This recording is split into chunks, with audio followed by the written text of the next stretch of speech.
Et nous arrivons au dernier élément de ce top 10, qui va concerner le manque en fait de journalisation, donc de log et de supervision.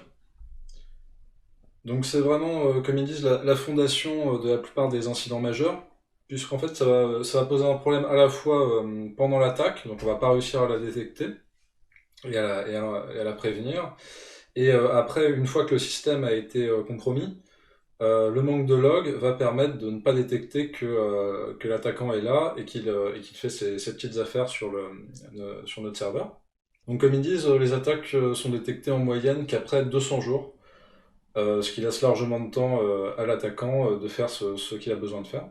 Et donc le moyen simple de s'apercevoir si on a un problème de journalisation, c'est de faire un audit et voir si après on peut détecter cet audit dans le log. On est vulnérable quand évidemment on n'a pas de journalisation de log des événements importants, donc tout ce qui va concerner l'authentification, les erreurs de contrôle d'accès, etc. Que les logs vont être accessibles aux utilisateurs ou attaquants, donc ça c'est vraiment une exposition de données sensibles, puisque ça va révéler des informations sur le système et l'utilisation de toutes nos applications. Ensuite, quand les alertes et les erreurs ne sont tout simplement pas enregistrées, ou alors qu'elles sont mal enregistrées, donc par exemple, si elles ne sont pas assez précises, elles seront totalement inutiles, puisqu'elles ne pourront pas, par exemple, pas permettre d'identifier l'attaquant, ou de savoir exactement ce qui a été fait. Après, si les logs des applications et des API ne sont pas contrôlés, donc si on log et qu'on ne contrôle pas ces logs, l'utilité est assez limitée. Ça peut paraître bête, mais il ne faut pas que les logs soient seulement stockés localement. Tout simplement parce que si le système est compromis, elles seront susceptibles d'être modifiées par l'attaquant. Pas de seuil d'alerte ou de réponse efficace. Donc ces seuils d'alerte seraient par exemple sur une API, une fréquence de sollicitation trop importante qui serait peut-être une attaque automatisée. Donc une réponse efficace, ça serait déjà une remontée d'informations à l'administrateur pour dire il y a un problème, donc émettre une alerte.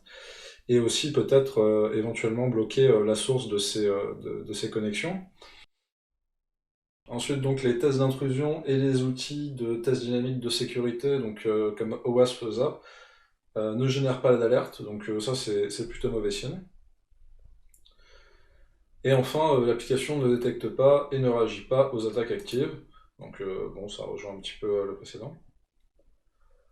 Et alors, les solutions, eh bien, elles sont assez simples, hein. C'est d'abord s'assurer que les événements importants, d'un point de vue sécurité, soient logués et surtout conservés, puisque on peut s'apercevoir longtemps après qu'il y a eu une attaque, donc il faut pouvoir retrouver ces logs pour éventuellement identifier l'attaquant ou voir ce qui a été fait sur le système, et même parfois en cas d'action en justice.